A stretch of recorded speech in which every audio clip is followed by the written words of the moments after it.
Before you decide what to do with your paycheck this month, someone else already has, not your landlord, not the IRS, someone you've never met, someone who doesn't know your name, but who is counting right now on receiving a portion of your income every month, on time. This is not a conspiracy. This is accounting. Most people understand debt from one side only. You borrow, you pay back, with interest. End of story. But there are always two sides to a transaction. And on the other side of your debt, it doesn't look like a burden at all. Your credit card balance, revenue, your car loan, a stream of guaranteed payments, your mortgage, a long-term financial instrument, your student loan, a legal claim on your future income. The same number that makes you feel trapped makes someone else's balance sheet look stronger. Debt has two faces. To the borrower, pressure. To the lender, yield.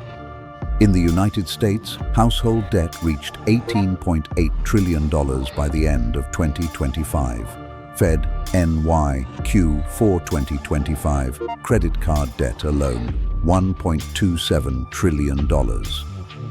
That is not a statistic about reckless people. That is a statistic about a system that was designed to produce exactly that number. Because debt doesn't just take your money, it takes your timing, it moves your future into the present, then charges you for the privilege. You get the car today, you get the lifestyle today, but the system gets access to your tomorrow, month after month, payment after payment.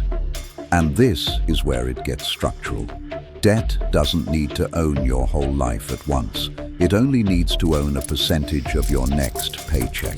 Then the next one. Then the next one. At first, it looks manageable. A minimum payment, a monthly installment, a reasonable loan. But over time, these small claims become invisible walls. You don't feel poor because you have no income. You feel trapped because your income already has owners. Before you decide what to do with your money, the system has already made appointments with it. Rent, car payment, credit card, interest, fees, and whatever is left is what you call freedom. But it was never freedom. It was the remainder. Morgan Housel wrote that doing well with money has little to do with how smart you are. It has everything to do with your behavior. The psychology of money. And the behavior the system was engineered to produce, minimum payments, revolving balances, rolling debt forward, is also the behavior that transfers the most wealth away from you. So the real question is never, can I afford this payment? The beginner asks that. The right question is, who benefits from me making this payment for the next 5 years? Because every dollar has a direction. Either it is building your freedom, or it is funding someone else's.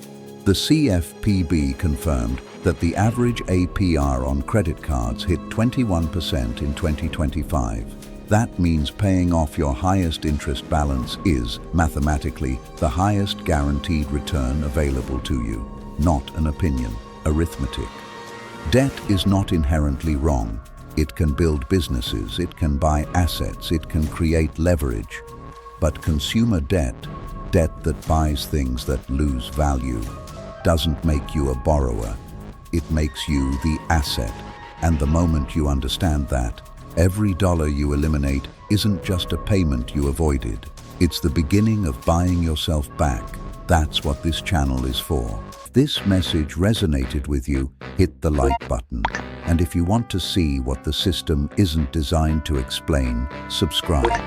The game doesn't change, but when you understand the rules, you can finally start to win. Insight Re Money.